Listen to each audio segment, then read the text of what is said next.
नमस्कार, SK न्यूजमध्ये आपले स्वागत आहे। कवठेमहांकाळ पंचायत समितीच्या वतीने आमदार गोपीचंद पडळकर यांचा अभिनंदनाचा ठराव मंजूर करण्यात आला। याबाबत सविस्तर माहिती अशी की आमदार गोपीचंद पडळकर हे कवठेमहांकाळ उपजिल्हा रुग्णालयाचे श्रेणीवर्धन करण्यासाठी युद्धपातळीवर पाठपुरावा करीत आहेत। तालुक्यातील काही सामाजिक संघटना, कार्यकर्ते यांनी तसेच उपजिल्हा रुग्णालयाचे प्रमुख डॉक्टर अजय भोसेकर आणि त्यांची सर्व टीम यांनी या उपजिल्हा रुग्णालयाचे 100 बेड श्रेणीवर्धन करण्यात यावे अशी लेखी स्वरूपात मागणी आमदार गोपीचंद पडळकर यांच्याकडे केली आहे। याचाच पाठपुरावा म्हणून आमदार पडळकर यांनी राज्याचे मुख्यमंत्री देवेंद्र फडणवीस यांच्याकडे लेखी निवेदनाद्वारे या उपजिल्हा रुग्णालयाचा प्रश्न मांडला।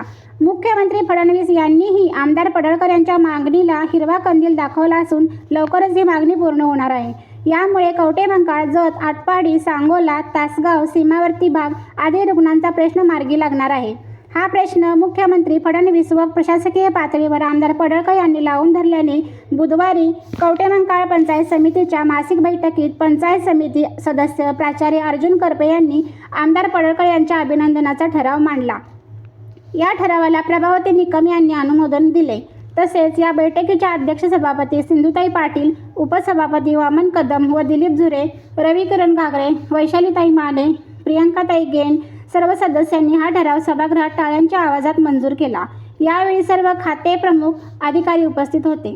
तालुक्याच्या विकासाच्या बाबतीत एक चांगला आदर्श निर्णय घेतला। या आणि अशा इतर बातम्यांसाठी पाहत राहा SK न्यूज।